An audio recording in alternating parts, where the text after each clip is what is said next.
الحمد لله الذي بنعمته تتم الصالحات اللهم صل على سيدنا محمد وعلى آله وصحبه أجمعين السلام عليكم ورحمة الله وبركاته.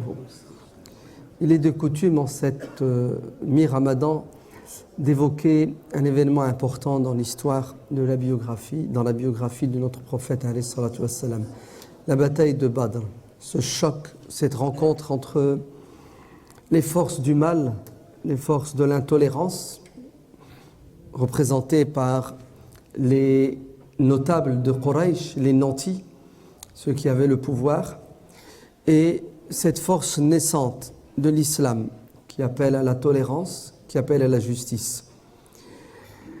Dieu dit dans le Saint-Coran وَلَقَدْ نَصَرَكُمُ اللَّهُ بِبَدْرٍ وَأَنْتُمْ أَذِلَّةٌ. Les musulmans n'étaient pas du tout en position de force militaire, bien au contraire. Ils étaient une minorité et le monde entier s'était coalisé, toutes les tribus de l'Arabie s'étaient plus ou moins coalisées contre cette communauté naissante. Et malgré cela, le rapport de force a été en faveur des musulmans, non pas parce qu'ils étaient plus armés, plus nombreux, mais parce qu'ils étaient plus forts psychologiquement et spirituellement, et qu'ils étaient dans la vérité et la justice, et que Dieu était à leur côté. Pour tout vous dire, je ne vais pas vous faire le topo, parce que je suis sûr et certain que vous le connaissez. Vous savez ce qui s'est passé à Badr, vous savez comment ça s'est terminé, vous connaissez l'importance de cet événement, et je ne voudrais pas vous ennuyer, et je ne voudrais pas que vous sortiez de la mosquée sans plus-value intellectuelle et spirituelle. Alors je vais me focaliser sur un moment important de la bataille de Badr, et de là nous allons tirer des leçons, en occultant les autres moments qui sont aussi importants. Les Khawarij, les dissidents, ou plutôt la première secte politico-religieuse qui a vu le jour en islam, après la mort du prophète alayhi salatu wassalam, en l'année 37 de l'Hégire, vont commettre des dégâts terribles dans la communauté, puisque ça va durer des siècles. Ils vont verser le sang au nom d'idéaux politico-religieux. Juste avant eux, des révolutionnaires se sont levés contre l'autorité politique, celle du calife Othman ibn Affan. Othman ibn Affan est un des premiers convertis à l'islam, un des fondateurs de la communauté musulmane. Othman ibn Affan est connu pour sa générosité, son engagement pour la cause humanitaire. Othman ibn Affan est entre autres le gendre du prophète sallallahu alayhi wa sallam à 2 reprises. Othman ibn Affan a été élu démocratiquement pour représenter la communauté musulmane et être au service du peuple. Malheureusement, il va y avoir des contestations. Ces contestations vont se terminer avec quoi? Avec l'assassinat crapuleux et honteux de cet homme pacifique qui n'a pas levé le doigt pour se défendre, car il ne voulait pas que le sang coule pour sa cause. Il aurait très bien pu, Othman ibn Affan, envoyer Al-Hussein ibn Ali, Al-Hassan ibn Ali, Abdullah ibn Zubayr, tous ces jeunes compagnons qui étaient là, qui lui ont demandé d'ailleurs de réagir. Mais il a refusé en disant « Il est hors de question que du sang soit coulé pour ma personne » et il a préféré être celui des 2 fils d'Adam qui a subi et non pas celui qui a commis, c'est-à-dire être la victime et non pas le bourreau. Parmi les choses que ces rebelles vont reprocher à Othman ibn Affan, et c'est étonnant de lui reprocher cela, ils lui diront, donc une sorte de cahier de doléances, des griefs, 12 griefs, ils vont lui reprocher telle chose, et à un moment donné, ils lui disent, la preuve que tu n'es pas fait pour diriger, c'est que tu n'as même pas participé à la bataille de Badr. Parce que le prophète sallallahu alayhi wa sallam a couronné tous ceux qui ont fait la bataille de Badr en disant Dieu pardonne à tous ceux qui ont fait la bataille de Badr les péchés qu'ils ont faits, et au cas où ils feraient des péchés par la suite, Dieu effacera leurs péchés. Car le sacrifice qu'ils ont fait est unique en son genre et il ne pourra pas se répéter. Ainsi, ceux qui ont fait la bataille de Badr ont un statut spécial. Quelles que soient les erreurs, les manquements, tout au long de leur vie, Dieu sera clément et miséricordieux avec eux. Ils le méritent. On reproche donc à Othman ibn Affan de ne pas avoir participé à la bataille de Badr, d'un air de dire, si tu étais quelqu'un de bien, tu aurais participé à la bataille de Badr. Si tu étais quelqu'un de bien, tu aurais cette caution divine, tes péchés pardonnés. Donc, on ne pourrait pas trop te reprocher tout ce qu'on te reproche. Donc, tu es quelqu'un de mauvais, tu es quelqu'un qui n'est pas digne d'être à la tête de cette communauté, il y a mieux que toi. Notamment Ali ibn Abi Talib qui a participé. Othman ibn Affan va se défendre et il va répondre à cette accusation non fondée. Il leur dira qu'il voulait participer à la bataille de Badr, mais le prophète l'en a empêché. Le prophète lui a dit non, tu vas rester à Médine, t'occuper de ton épouse qui est gravement malade. Othman ibn Affan était marié avec la fille du prophète, alayhi salatu wassalam, Ruqayya. Ruqayya était souffrante et Othman ibn Affan voulait partir en expédition parce que servir la communauté est plus important que servir l'individu. Il aime sa femme, c'est la fille du prophète, alayhi salatu wassalam, mais il y a un dilemme et il a le sens des priorités.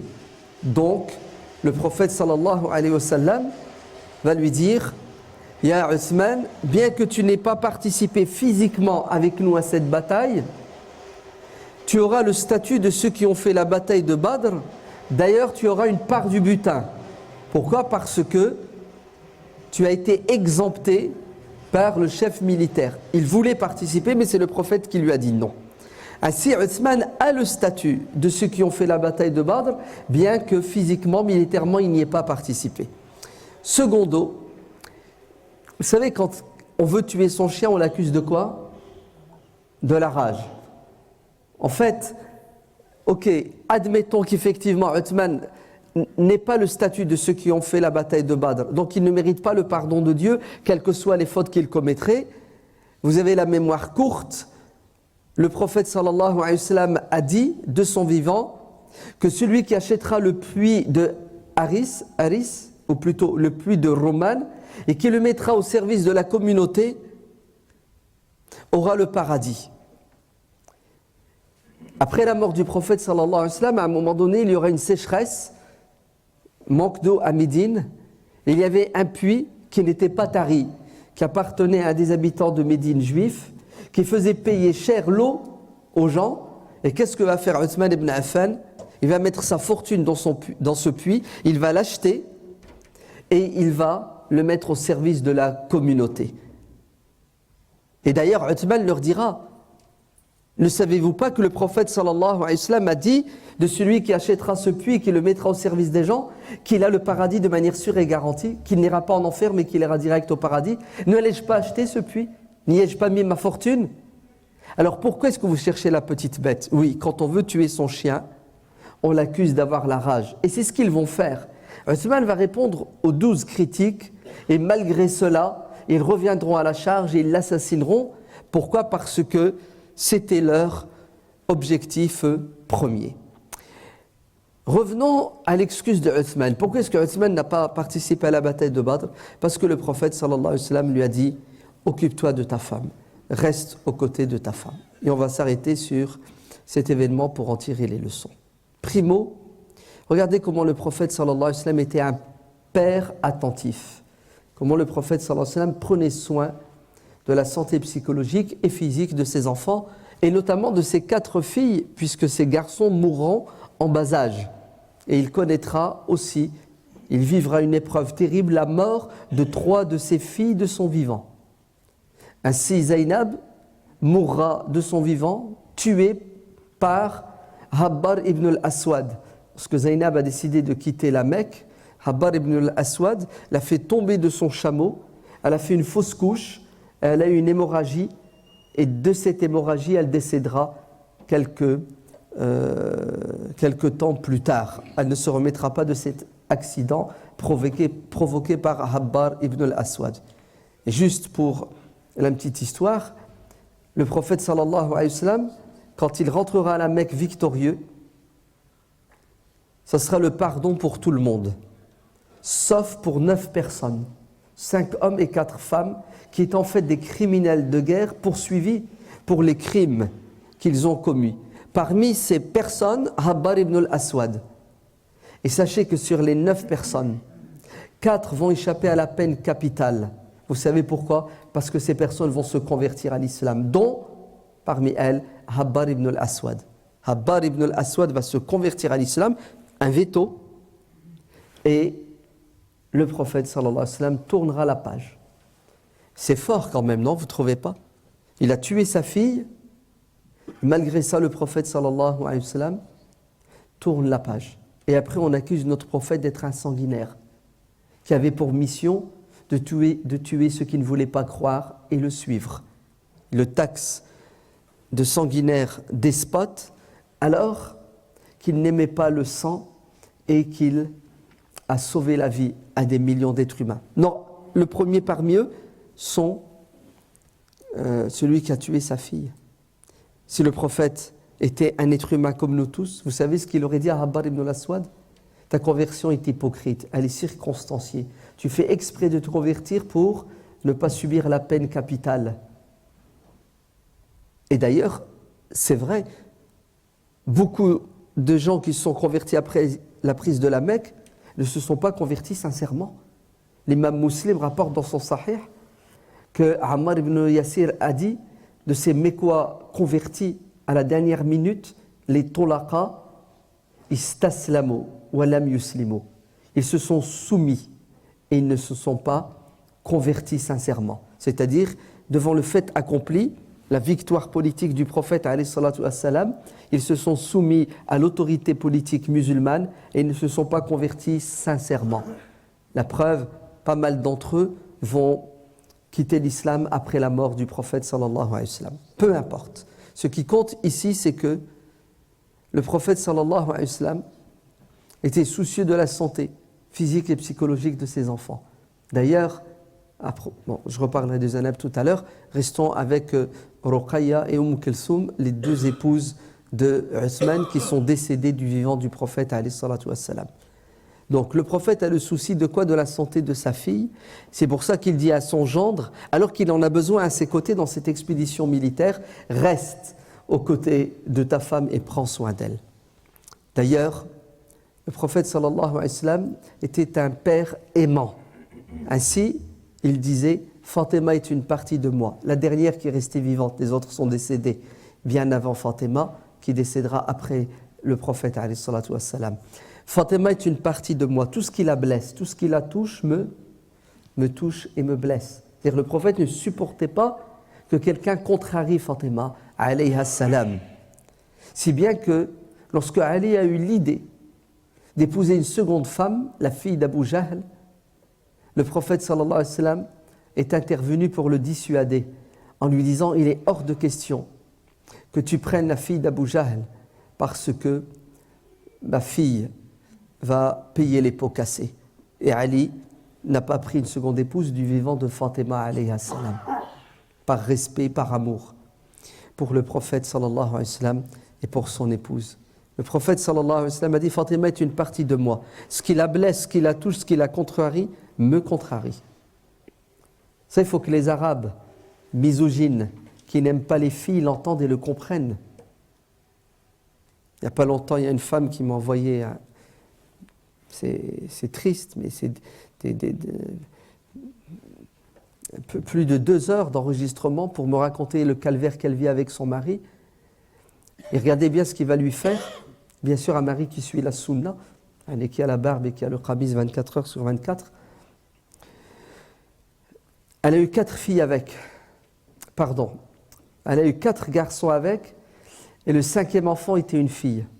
La sœur me raconte que quand il est rentré à l'hôpital après l'accouchement, parce qu'il n'a pas assisté à l'accouchement, il a vu que c'était une fille. Écoutez bien, il a regardé avec de la haine et il a fait demi-tour, il est parti. Alors qu'avec les 4, il a fait l'adhan dans l'oreille des filles, des garçons, et là, la femme est blessée, mskina, elle est meurtrie. Quand elle le reverra, elle lui dira « Mais t'as pas honte? Déjà, je suis pour rien si j'ai enfanté une fille. Tu es le premier responsable, car c'est toi qui as les X et les Y. Moi, je n'ai que les X. Et deuxièmement, c'est Dieu qui donne des filles, c'est Dieu qui donne des garçons. Je ne vois pas pourquoi cette fille. Je lui ai dit, c'est comme ça. Les filles créent des problèmes.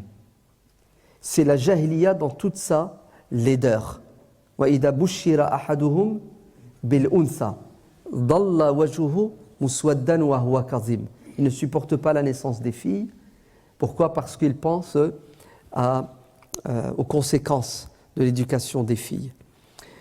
Ainsi, le prophète sallallahu alayhi wa sallam aimait ses filles. Quand Fatima entrait chez lui, il se mettait debout et il allait à sa rencontre. Vous entendez? Et les hadiths disent que à chaque fois qu'il croisait sa fille Fatima, il la prenait par la main. Vous savez, le contact affectif. Et quand il rencontrait sa fille, il la baisait sur le front. Il y a même un hadith rapporté par Tabarani qu'il embrassait sa fille sur les lèvres. Et il la serrait dans ses bras tellement il l'aimait. Et il lui rendait visite toutefois qu'il rentrait chez lui. Une fois, il est revenu d'une expédition militaire. Avant d'entrer chez lui, sa fille était sa voisine, il est allé vers sa fille qui l'a accueillie sur le pas de la porte. Et quand Fatima alayhi salam, elle a vu le prophète sallallahu alayhi wa sallam dans cet état de fatigue, elle s'est mise à pleurer. Le prophète lui a dit, pourquoi est-ce que tu pleures, ya Fatima? Elle lui a dit, prophète, à ton âge, le prophète était âgé, 63 ans, il est décédé. Tu n'as pas de repos, tu es toujours en mouvement, tu es toujours au service des gens. Quand vas-tu te reposer au messager de Dieu, au papa? Et le prophète sallallahu alayhi wa sallam va l'embrasser et lui dira que ton père se reposera dans l'au-delà. Donc, il était attentif. À quoi? À ses enfants, à ses filles, il les aimait, il prenait soin d'elles. La preuve, regardez ce qu'il a dit à Uthman ibn Affan. De même, nous avons ici l'exemple d'un mari qui s'appelle Uthman ibn Affan, qui va rester aux côtés de sa femme, qui va prendre soin de son épouse. On a tendance, nous, à quoi? À délaisser nos femmes quand elles sont dans un état de faiblesse. Une femme, elle a besoin d'attention de la part de son mari. Si le mari ne prête pas attention à sa femme pendant ces moments de faiblesse, elle se sent seule et elle se sent rejetée. Vous voulez qu'une femme se confie à qui? Si elle ne se confie pas à son mari. Si le mari n'ouvre pas ses oreilles aux confidences de sa femme et à ses plaintes, si la femme ne trouve pas son mari à ses côtés quand elle est dans le besoin, dans le manque et dans la faiblesse, est-ce que vous savez que le cœur de cette femme finit par se resserrer et se fermer? Et quand une femme n'a plus d'amour pour son mari, elle passe à un extrême qui s'appelle la haine envers cet homme qui lui a tout promis et elle a construit ses espoirs sur cet homme qui aurait dû la protéger, l'aimer, la chérir, la réconforter. Alors soyez attentifs à vos épouses de tout temps et en particulier lorsqu'elles sont en état de faiblesse. Et celui qui n'est pas reconnaissant envers les êtres humains ne peut être reconnaissant envers Dieu. L'ingratitude vaut dans les deux sens. Celui qui est reconnaissant envers Dieu, qui remercie Dieu, remerciera les êtres humains. Et celui qui ne remercie pas les êtres humains ne remerciera pas Dieu. Si on ne remercie pas nos épouses qui, en fait, prennent soin de nous. Vous vous souvenez très bien du hadith de Omar ibn al-Khattab. Un homme est allé le voir pour lui demander conseil car il était en froid avec sa femme et en dispute. Et il a trouvé Omar lui-même qui était en train de subir les remontrances de sa femme. Et Omar, le grand, le Farouk, l'homme fort avec un caractère, va accepter les remontrances de son épouse parce que c'est quelqu'un d'intelligent qui fait la part des choses. Si on met sur un plateau effectivement les qualités de nos épouses et tout ce qu'elles font pour nous, croyez-moi qu'il y a de quoi fermer les yeux sur leurs manquements, sur leurs faiblesses et leurs défauts. Ainsi, la perfection n'existe pas ni chez l'épouse ni chez l'époux. Ce qui nous est demandé, c'est un minimum d'intelligence pour vivre ensemble dans une certaine harmonie, voire dans une symbiose. Reste avec ton épouse. Elle est fatiguée, elle est malade. Même si nous avons besoin d'hommes pour combattre à l'extérieur. Car la pire des guerres qui puisse arriver à un homme, c'est la guerre à l'intérieur de sa demeure. Si tu n'es pas en paix chez toi, tu ne pourras pas être en paix à l'extérieur. Si tu es en paix à l'extérieur, et que tu n'es pas en paix à l'intérieur, tu vas être déstabilisé à l'extérieur. Car l'être humain a besoin de trouver dans sa demeure la paix, as-sakan. Il a besoin de trouver auprès de son épouse le réconfort et la paix. Et si vous ne prêtez pas attention à vos épouses et vous n'êtes pas près d'elles quand elles sont dans le manque et dans le besoin, vous allez un jour réclamer cette paix. Vous allez un jour vous-même, parce qu'on faiblit à un moment donné, nous aurons besoin de cette proximité de nos épouses, des services de nos épouses, et on ne les trouvera pas. Combien de personnes qui ont pris de l'âge et qui, quand ils étaient plus jeunes, ils n'ont pas pris soin de leurs épouses. Et leurs épouses sont restées malgré elles, parce qu'il y a l'intérêt des enfants, et puis pour des raisons économiques, elles n'ont pas pu divorcer. Est-ce que vous savez que ça se termine avec la vengeance et le retour de flamme? Oui, surtout dans la génération de nos parents. Des hajjats qui arrivaient à un moment donné font payer la facture à quelqu'un qui n'a jamais été proche dans la tendresse, qui n'a jamais été proche dans l'écoute. Ainsi, ne poussons pas nos femmes à nous détester et à se venger à cause de notre négligence et de notre manque d'attention. Le prophète sallallahu alayhi wa sallam était proche de ses filles. La preuve, c'est Zaynab. Zaynab était à la Mecque, le prophète a fait l'hégire et il a tout fait pour la rapatrier. Il a eu du mal et à la fin il y est arrivé. Et quand Zaynab s'est installée à Médine, vous savez qu'elle était mariée avec un homme qui s'appelait Ibn Abil As, un homme honnête de parole. D'ailleurs, Ibn Abil As a accepté que sa femme le quitte et aille rejoindre le prophète sallallahu alayhi wa sallam à Médine. Par la suite,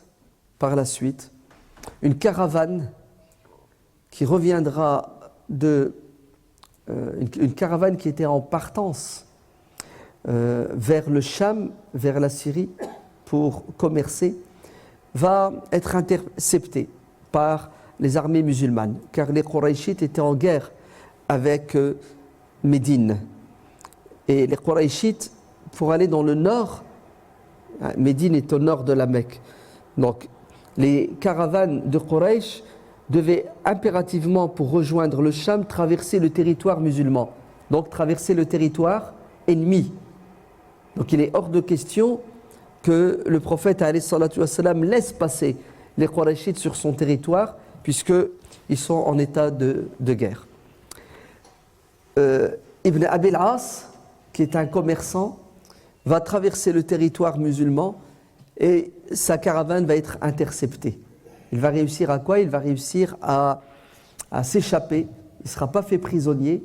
La caravane sera ramenée à Médine et ça a été un coup de maître pour la communauté musulmane qui va récupérer une partie de ses biens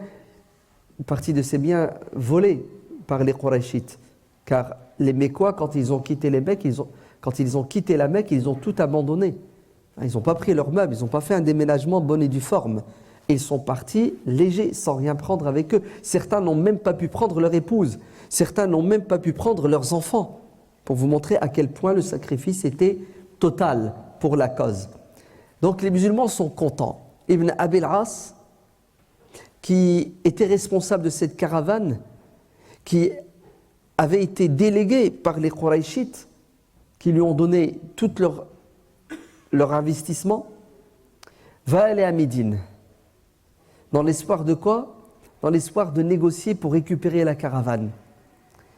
Et il va entrer à Médine la nuit et il va frapper à la porte de son épouse. Et sa femme, Zaynab, va l'accueillir. Et au matin, à la prière de Subh, alors que le prophète sallallahu alayhi wa sallam était en train de diriger la prière et ses compagnons derrière, Zaynab, la fille du prophète sallallahu alayhi wa sallam, à haute voix, dira: Ibn Abil As, donc son mari, qui n'est pas musulman, qui fait partie du camp ennemi, est désormais sous ma protection. Chez les Arabes, il y avait des lois positives. Parmi les lois positives, c'est que lorsque quelqu'un qui avait des problèmes avec une tribu ou avec X, venait chercher refuge auprès d'une autre tribu ou d'une personne, et que cette personne lui donnait la protection, tout le monde devait respecter ce droit d'asile en fait. Juste, je vous raconte une anecdote. Samaoual, qui était un poète arabe avant l'avènement de l'islam, a donné asile et protection au fils d'un des princes arabes qui avait été combattu par un autre prince et déchu. Donc le fils se réfugie auprès de Samaoual. Le château fort de Samaoual est encerclé par la tribu ennemie qui réclame le fils du prince arabe. Et Samaoual, qui a déjà donné sa parole, donc il s'est engagé à protéger cet homme, refusera de le livrer. Malheureusement, écoutez bien, la tribu ennemie va réussir à mettre le grappin sur le fils de Samaoual. Et le fils de celui qui a donné protection est désormais entre les mains de ceux qui réclament le prince pour l'exécuter. Ils vont faire du chantage en lui disant « Tu nous livres ce prince arabe et on libère ton fils. » Et il refuse. Et là, il passe à la menace « Nous allons l'exécuter. » Vous savez ce qu'il leur a dit ? « Vous pouvez l'exécuter. » Et ils ont exécuté, ils ont tué son fils devant ses yeux. Tout ça pourquoi ? Pour tenir sa parole et son engagement. Qu'est-ce que vous en pensez ? C'est fort, non ? Ça dépasse la raison. Ils avaient un esprit chevaleresque. C'était des gens qui, lorsqu'ils s'engageaient, ne faisaient pas marche arrière dans la vérité, dans tout ce qui était noble. Avant l'islam, vous comprenez pourquoi, une fois convertis, ils étaient les meilleurs, car le prophète sallallahu alayhi wa sallam dit « Les meilleurs parmi vous avant leur conversion resteront les meilleurs après leur conversion. » Car l'islam vient peaufiner les nobles caractères. Donc, Zaynab, la fille du prophète sallallahu alayhi wa sallam, prend la parole dans la mosquée alors que tout le monde est en prière, et tout le monde l'entend, donc elle a crié, pour dire « Ibn Abil As est sous ma protection ». La prière terminée, le prophète sallallahu alayhi wa sallam se tourne et il s'adresse à ses compagnons en leur disant « C'est une surprise pour vous comme c'est une surprise pour moi. Dieu est témoin que je n'étais pas au courant, que cet homme s'était réfugié chez ma fille. Et en vérité, il y a une loi, une règle en islam. N'importe quel musulman, écoutez bien, quel que soit son statut, qui donne protection à quelqu'un, nous sommes tenus, nous, communauté musulmane, de respecter ce droit d'asile et de protection qu'il a donné. Oui, c'est une règle en islam. C'est-à-dire que nous sommes, nous tous, capables de quoi ? Capables de mouiller le reste de la communauté lorsque nous nous engageons pour quelque chose de positif. Juste une parenthèse, vous avez remarqué que Zaynab a pris la parole, c'est ça, à la mosquée, tout le monde l'a entendu, sans aucune gêne. Ce qui prouve A plus B que la voix de la femme en public n'est pas quelque chose à bannir. Et on ne comprend pas pourquoi certains fuqaha, certains imams, certains savants ont fini par légiférer et dire qu'une femme n'a pas le droit de s'exprimer en public. C'est-à-dire, il ne faut pas entendre sa voix, elle doit être muette dès qu'elle sort de chez elle. Elle doit être muette dès qu'il y a présence d'hommes étrangers. Et vous savez tous que ce qui différencie l'homme d'un animal, c'est la parole. On a rabaissé la femme au rang de l'animal en lui ôtant le droit de parler. Je répète, ou c'est clair ? Ce qui fait le charme de l'homme, la grandeur de l'homme, c'est qu'il parle, non ? Ar-Rahman, allama al-Qur'an, khalaqa al-insan, allamahu al-bayan. Il n'y a que l'homme qui parle. de manière claire, nette et précise. Ben regardez comment certains savants musulmans, et encore aujourd'hui, ça continue, cette femme dont je vous ai parlé, son mari qui pratique la sunna, lui a interdit, donc 18 ans de mariage, vous savez de quoi? De répondre au téléphone quand c'est un homme et de répondre quand quelqu'un frappe à la porte. Il y a quelqu'un qui frappe à la porte, elle est derrière la porte, elle doit pousser un cri, une onomatopée, elle doit frapper à la porte, donc parler en morse, d'accord? Pourquoi? Parce qu'il est interdit dans la religion de cet homme, de quoi? Qu'une femme s'exprime. Et ça va beaucoup plus loin. Nous avons dans des bouquins de fiqh, de savants notoires, écoutez bien, des méthodes pour que la femme ne soit pas entendue. Si elle doit à tout prix parler, elle n'a pas le choix, alors qu'elle mette les doigts dans la bouche pour parler, pour fausser le ton de sa voix. Est-ce que vous vous rendez compte? Elle doit mettre les doigts, c'est écrit comme ça, je l'ai lu noir sur blanc, les doigts dans la bouche. Pourquoi? Pour déformer sa voix. Parce que c'est un danger si jamais on l'entend. C'est trop risqué pour la jante masculine. Vous vous rendez compte, tu as entendu la voix d'une femme. Alors là, il ne faut même pas vous imaginer qu'il puisse autoriser à une femme de chanter en public. Alors que le prophète sallallahu alayhi wa sallam est assis, écoutez bien, chez lui, et deux jeunes filles jouent du tambour et chantent. Et le prophète est assis. Et il les écoute. Alors que revenant d'une bataille, une femme l'interpelle, une jeune fille, elle lui dit au prophète, je me suis engagé, j'ai juré, j'ai fait une promesse à Dieu que si tu revenais vivant, victorieux de cette bataille, j'allais quoi? J'allais te chanter quelque chose. Le prophète lui a dit, vas-y, puisque tu as fait la promesse. Allez, tiens ta promesse. C'est impressionnant, non? Comment, avec le temps, on a réussi à quoi? À trahir, tout simplement, parce que c'est de la trahison, l'essence de notre religion. Ouais. Donc Zainab va quoi? Va se faire entendre dans la mosquée par tout le monde. Pourquoi? Pour transmettre un message. Deuxièmement, le prophète sallallahu alayhi wa sallam va aller vers sa fille et il va lui dire, ok ma fille, nous respectons ton choix et ta décision.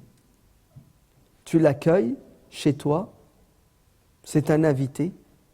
D'ailleurs, c'est ton mari, mais sache que il ne lui est pas permis comme il ne t'est pas permis, à cause de l'islam, de quoi? De te toucher. C'est-à-dire, il reste chez toi, mais il n'y aura pas de relation sexuelle entre vous, jusqu'à ce qu'on règle ce problème de quoi? D'épouses qui ont des maris non musulmans ennemis. Et Zainab va garder chez elle, va accueillir chez lui son mari, vivre avec lui à la maison. C'est pour ça cette question de se retrouver seul avec une femme a des exceptions. Oui. Regardez le hadith de Zainab. Et le prophète sallallahu alayhi wa sallam va interpeller sa communauté. Et vous savez ce qu'il va dire?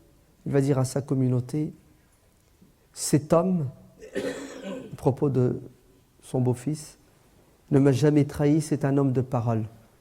Quand je lui ai demandé, alors qu'il était à la Mecque, de libérer ma fille, il a accepté de me l'envoyer saine et sauve. Alors, je vous demande de faire un geste, c'est de lui rendre sa caravane avec tous les biens qu'il y a dedans. Si vous acceptez, c'est à votre honneur. Si vous refusez, vous avez le droit. Ajib. Que Dieu bénisse notre prophète sallallahu alayhi wa sallam. Il aurait pu, en tant que messager de Dieu, donner un ordre et tout le monde aurait quoi? Obtempéré. Vrai ou faux? Qui aurait osé dire au prophète, on n'est pas d'accord avec toi? Mais regardez comment le prophète sallallahu alayhi wa sallam est un homme de principe. Ce butin, écoutez bien, ne lui appartient plus, si ce n'est qu'un cinquième qui revient aux caisses de l'État pour la gestion des affaires. Mais les 4/5 du butin revient aux soldats pour leur salaire. Le prophète sallallahu alayhi wa sallam croit en la liberté et en la démocratie. Vous savez qu'est-ce qu'ont fait les sahaba, les compagnons? Tous, à l'unanimité. Ils ont dit, prophète, puisque c'est ton choix et tu le veux bien, ben nous allons aller dans ton sens et te faire plaisir. Est-ce que vous savez qu'il est reparti avec sa caravane sans qu'il ne manque un dinar, un dirham, une pièce d'argent? Il rentre à la Mecque avec sa caravane et regardez ce qu'il va faire. Il va distribuer, il va remettre à chacun son dû, et une fois qu'il a donné à tout le monde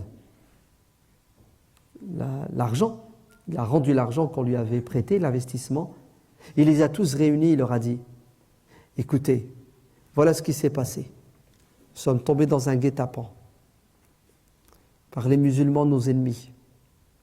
Je suis allé à Médine, j'ai récupéré, regardez ce qu'a fait Mohammed alayhi salatu wassalam. J'atteste qu'il n'y a de Dieu si ce n'est que Dieu et que Mohammed alayhi salatu wassalam est le dernier des messagers. Et sachez, cher Quraysh, que ce qui m'a empêché de me convertir chez lui à Médine, car il a été touché par cette ouverture, cette tolérance du prophète alayhi salatu wassalam, qu'il a laissé chez sa femme, qu'il l'a laissé à Médine, qui lui a rendu les biens. Mais il ne s'est pas converti à Médine. Sachez, chers compatriotes, que ce qui m'a empêché de me convertir à Médine, c'est la peur que vous disiez que je voulais vous prendre votre argent. Je suis venu, je vous l'ai rendu. Maintenant, je vous quitte pour toujours. Et d'ailleurs, dépêchez-vous, rejoignez-nous, car c'est la vérité.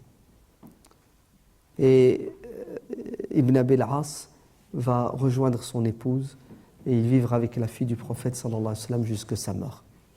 Donc vous voyez que le prophète était attentif, attentionné vis-à-vis de sa fille. Il n'a pas dit à sa fille, il ne doit pas rester chez toi, tu ne dois pas t'occuper de lui, il n'est pas musulman, tu dois le mettre dehors. Vous voyez comment le prophète sallallahu alayhi wa sallam n'est pas ce que certains criminels veulent faire croire, un sanguinaire, quelqu'un qui n'a pas de cœur, quelqu'un qui n'a pas d'amour. Bien au contraire. C'est quelqu'un qui est dans quoi? Dans l'humain en permanence. Il est dans l'humain en permanence. À la bataille de Badr, un homme sera fait prisonnier. Un poète qui a passé son temps à Médine, à la Mecque, à écrire, à scander de la poésie pour dénigrer le messager de l'islam. En fait, l'islam était combattu de plusieurs façons. Et l'arme la plus efficace qui faisait le plus de dégâts, c'était quoi? C'était les médias de l'époque, la poésie, la prose. Cet homme faisait partie de ceux qui passaient leur temps à quoi? À salir la réputation de l'islam et des musulmans. Il sera fait prisonnier à Badr. Et vous savez ce qu'il va faire? Il va supplier le prophète pour que le prophète le libère. Et qu'est-ce qu'il va mettre en avant, à votre avis, pour que le prophète le libère? C'est une petite fille, en disant, Ya Muhammad, tu ne vas quand même pas exécuter un homme comme moi. Qu'est-ce que je vais faire avec mes petites filles qui vont me pleurer le restant de ces jours? Il a fait une poésie. Sachez que le prophète, alayhi salatu wassalam, par pitié, par amour pour ses petites filles, il va le libérer. Eh oui, il va le libérer. Mais le traître, il ne tiendra pas parole. Il reprendra les armes une seconde fois. Et il sera fait prisonnier une seconde fois. Et à nouveau, il aura le même alibi. Et là, le prophète, alayhi salatu wassalam, dira, une fois, mais pas deux. La yuldarul mu'min min jahrin marratayn. Et tu me l'as fait une fois, tu ne me la feras pas deux fois. Ouais. Tu m'as eu, tu m'as arnaqué, mais le musulman ne doit pas être quelqu'un de naïf, il doit être quelqu'un de bon, de gentil, mais il ne doit pas tomber dans les pièges que lui tendent ses ennemis. Na'am, oui, certains vous diront que quand on lit la biographie du prophète Mohammed sallallahu alayhi wa sallam, sa biographie est jalonnée de batailles. Et en arabe, on dit des razia, des razwa, des razawat. En français, on dit razia.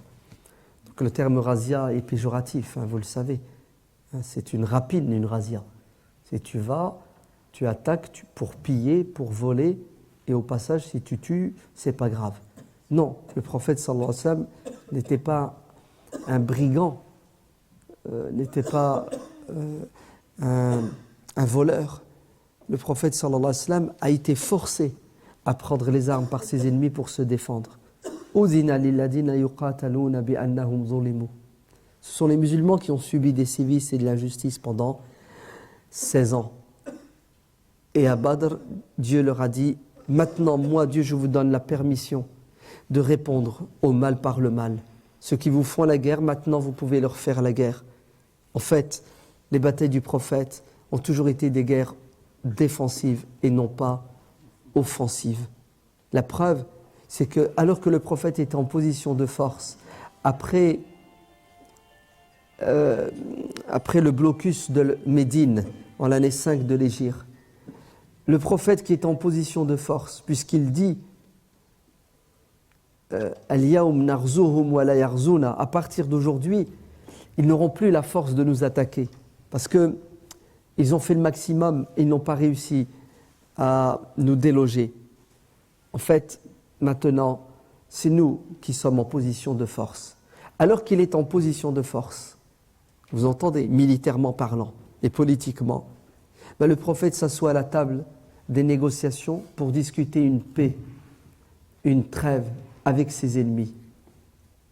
Donc c'est bien la preuve qu'il ne recherchait pas le conflit armé, mais il recherchait le débat d'idées. وَجَاهِدْهُمْ بِهِ جِهَادًا كَبِيرًا. Alors, d'aucuns ne cessent de dire que la biographie de votre prophète est jalonnée de batailles, de razia, etc., etc., etc. Donc, c'est bien la preuve que l'islam est une religion belliqueuse, puisque vous avez un prophète sanguinaire. En vérité, ils ont raison et ils ont tort. Sadaqu wa kadhabu. Ils ont raison lorsque vous prenez la sira du prophète alayhi salatu wassalam classique, commençant par la plus ancienne, celle d'Ibn Hisham, jusqu'à la plupart des ouvrages biographiques d'aujourd'hui. Effectivement, on voit que la vie du prophète alayhi salatu wassalam nous est contée à travers quoi? À travers des batailles. Oui, que voulez que je vous dise? C'est un fait, on ne peut pas le nier. C'est une méthodologie, d'accord, qui date des premiers temps. Est-ce parce que c'était beaucoup plus facile de retenir la vie du prophète à travers ces grands événements? Peu importe, en tout cas, c'est la réalité. Maintenant, ils mentent quand ils veulent nous faire croire que la vie du prophète, 23 ans de missionnariat, c'était 23 ans de guerre et de bataille. Là, ils ont tort. Ils ont tort, pourquoi? Parce que le prophète sallallahu alayhi wa sallam a prêché l'islam pendant 23 ans. Et pendant les 15 premières années, 13 années à la Mecque et 2 années à Médine, le prophète n'a jamais porté une arme. Au contraire, il a subi. Donc, il nous reste combien en fait? Il nous reste 7 ans, 8 ans, durant lesquels le prophète, en tant que responsable politique, va devoir gérer des guerres qui lui sont imposées. Donc, si on veut rester scientifique, on va dire 18 ans, 15 ans de la vie du prophète, le prophète sallallahu alayhi wa sallam n'a pas connu de bataille, mais au contraire, il les a subis. Hein, il a subi tous les sévices et toutes les agressions. Il ne reste plus que 7 années à la Mecque, 7 années à Médine. Deuxièmement, lorsque vous prenez la biographie du prophète sallallahu alayhi wa sallam à travers les livres de narration, ce qu'on appelle les livres de hadith.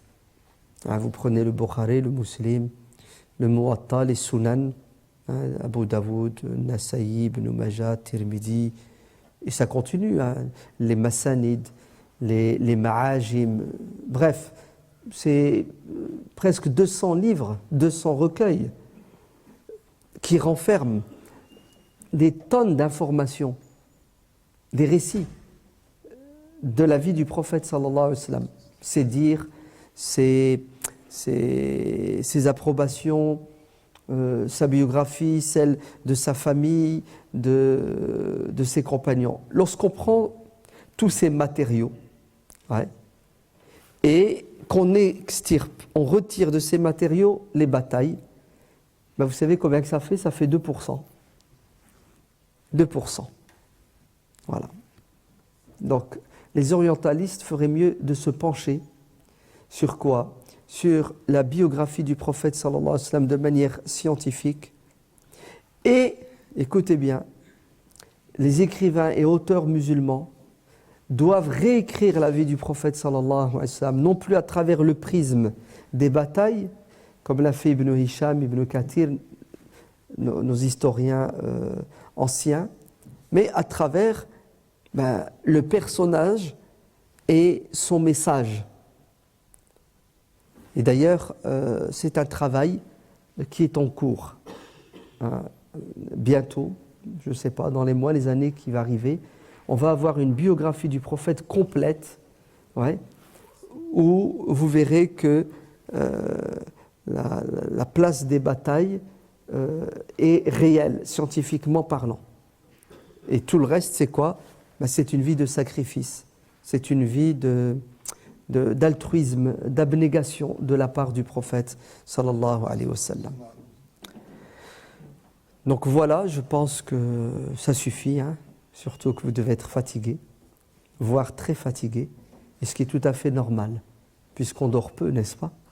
Vous avez vu comment les nuits sont courtes, vous avez vu comment les journées sont longues, donc nous sommes éprouvés physiquement, mais ça prouve aussi que vous êtes des résistants, puisque vous avez cette force, subhanallah, qui vous permet de jeûner 18 heures. Certains jeûnent 23 heures, puisqu'ils ne mangent qu'une fois, l'heure de la rupture du jeûne, à 22h30, 23h, et après ils s'endorment, ils ne se réveillent pas le matin, ou ils n'ont pas d'appétit à l'heure du sahur. C'est la preuve que la foi déplace les montagnes, non? C'est la preuve que la foi fait des miracles. Donc continuez, vous êtes de véritables croyants, vous êtes des croyants pieux, et s'il vous plaît, ne gâchez pas votre ramadan avec des actes d'incivilité, tels déranger les voisins. C'est très important, c'est fondamental. À quoi ça sert de se rapprocher de Dieu en s'éloignant des créatures de Dieu? À travers quoi? À travers les nuisances sonores la nuit. Dieu n'a que faire de notre soif et de notre faim si nous passons la journée et la nuit à quoi? À commettre des fautes envers les êtres humains. J'ai presque envie de vous dire, il vaut mieux se tromper avec Dieu que se tromper avec un humain. Il vaut mieux fauter avec Dieu que fauter avec un être humain. Car Dieu est pardonneur, l'être humain est vengeur. La relation avec Dieu, elle est basée sur al-musamaha, le pardon. La relation entre les êtres humains, le jour de la résurrection, sera gérée par al-mushahat, le règlement de compte.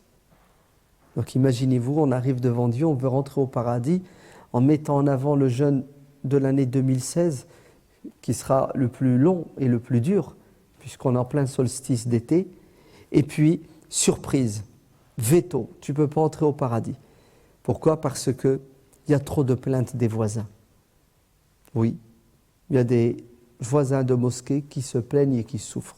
Si bien qu'un maire d'une ville, j'ai le panneau ici qui a été pris en photo, est allé jusqu'à afficher, à raison, sur l'affichage municipal électronique, le Ramadan se vit dans la paix et le respect pour tout le monde.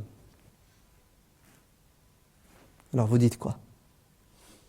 Le Ramadan se vit dans la paix et le respect pour tout le monde. C'est clair ou c'est pas clair? Ben, d'aucuns diront encore, oh, c'est des racistes islamophobes. C'est ça? Ah, les musulmans, ils sont toujours dans quoi? Dans la pleurniche, Darbni ou Obka. Et c'est lui qui crée des problèmes et il pleure parce que les autres disent, aïe, ça fait mal. Oui, tout à fait.